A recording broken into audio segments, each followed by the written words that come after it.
ইমামুল ইসলাম।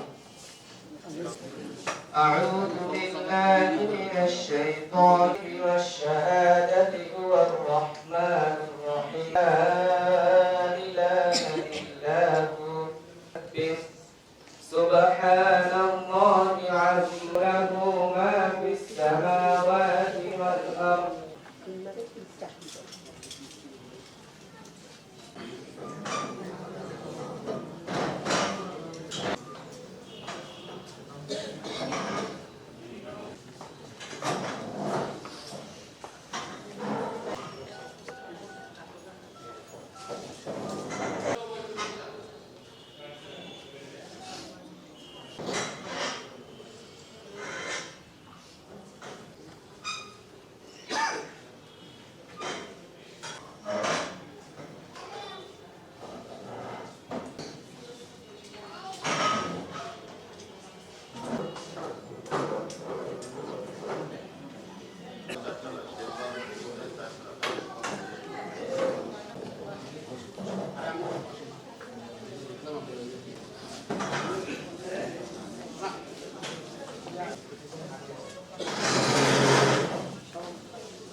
সংক্ষিপ্ত আকারে বক্তব্য রাখবেন আব্দুল্লাহ বিন জাহিদ। এই মহতি উদ্যোগ বাবা কর্তৃক আয়োজিত শুনেছিলাম আমি যে আমাদের বাড়িটা 15 বার ভাঙার পর আমরা preliminary development project proposal PDPP সেই প্রকল্পে সেইখানে বলা হয়েছিল যে তিস্তা নদীকে যদি 1/4 সংকুচিত করা হবে, কিন্তু এটাকে বর্তমান গভীরতা তারা বলেছে 5 মিটার থেকে 10 মিটার করবে।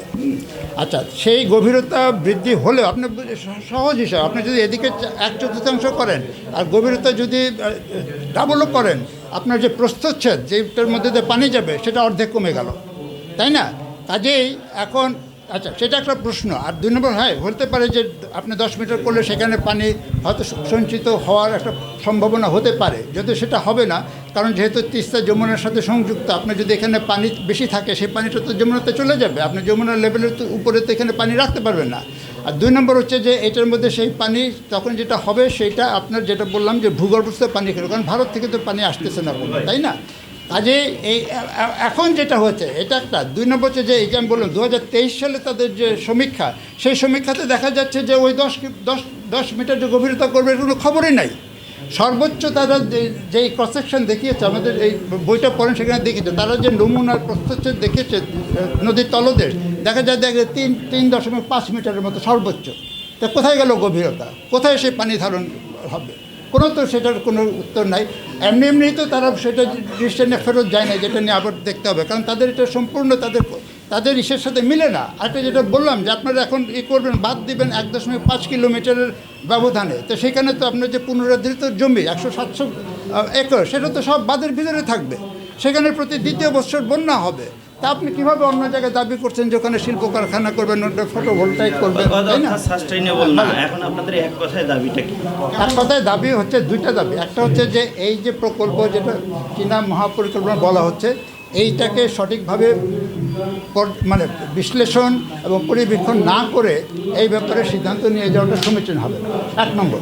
2 নম্বর হচ্ছে যে এটার ব্যাপারে বিকল্প নিয়ে ভাবতে হবে, এবং বিকল্পের ব্যাপারে আমি তো কতগুলো আইডিয়া বললাম। যে প্রথম পদক্ষেপই হবে যে তিস্তার বর্তমানে যে সমস্ত স্থিতিশীল বিন্দু আছে সেইগুলো ধরে এটার পাড়টাকে স্থিতিশীল করতে হবে, এবং সেই জন্য গ্রোয়েন দিয়ে এটা হবে না, এটা জিওব্যাগ প্রযুক্তি ব্যবহার করে এটা আমাদের করতে হবে। সেটা হবে ফার্স্ট বেস লাইন। সেটাতে সফল হওয়ার পরে আপনি আস্তে আস্তে আরও জিওব্যাগ লেয়ার দিয়ে আপনি আরও একটু প্রস্থ কমাতে পারবেন।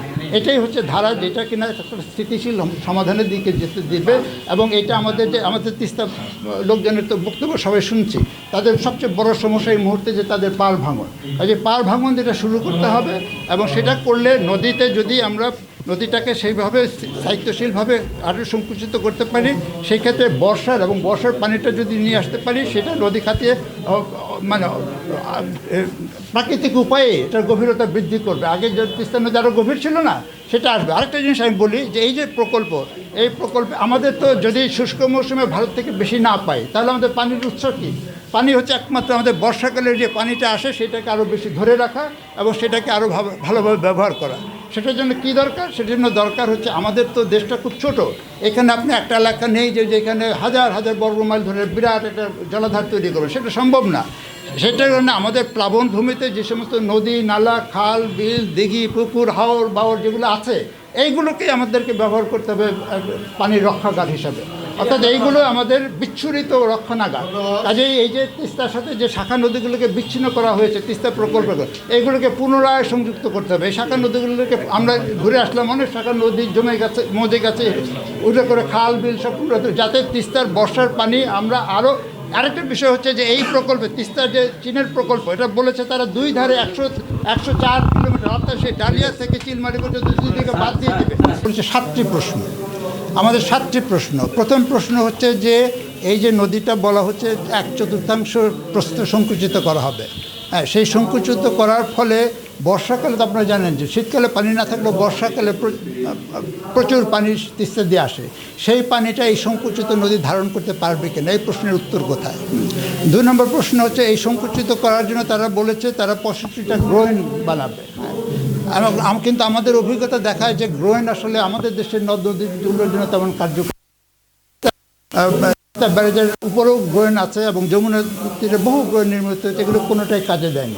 কাজে তারা যে এই যে এবং তারা 65টার মধ্যে প্রায় 30টা আগেই ছিল, কাজে এইগুলো যে এটা করতে সমর্থ হবে এটার নিশ্চয়তা কোথায়?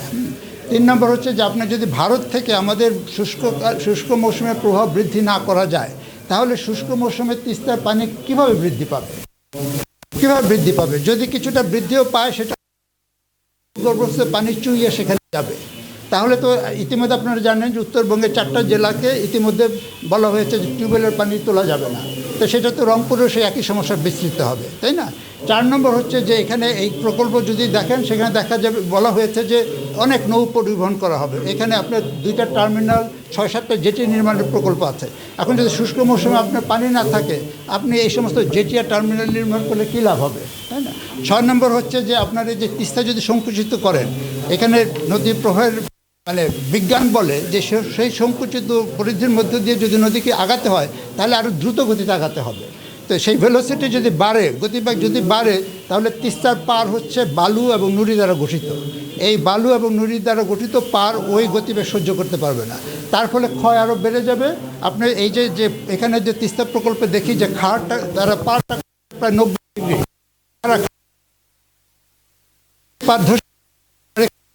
নস্বাত হয়ে যাবে, তিস্তার যে সেটা নষ্ট হয়ে যাবে।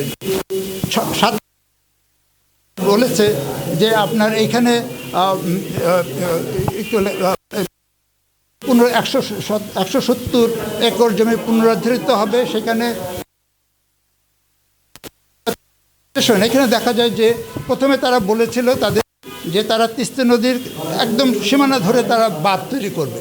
আচ্ছা, সেটা একটা যুক্তি হতে পারে, আপনি বাঁধ তৈরি করলেন, তাহলে তিস্তা থেকে জমি করলেন এবং শহর করলেন অথবা শিল্প করলেন। তো যে সমীক্ষা দিয়েছে তাদের ওই বাঁধটা নদী খাত থেকে প্রায় গড়ে 1.5 কিলোমিটার দূরে হবে। তো তাই যদি হয় তাহলে উদ্ধারকৃত জমির প্রায় সিংহভাগ ওই পাড়ের মাঝখানে হবে এবং তাদের দলিলেই বলে যে ওই জমিটা প্রতি 2 বছর অন্তত পক্ষে একবার বন্যা হবে। তো তাহলে আপনি যেই জমি প্রতি বছর অন্তর বন্যার অন্তর্গত হবে, সেখানে আপনি শিল্প কারখানা কী করে করবেন, তাই না? কাজে এই প্রশ্নের উত্তর নাই।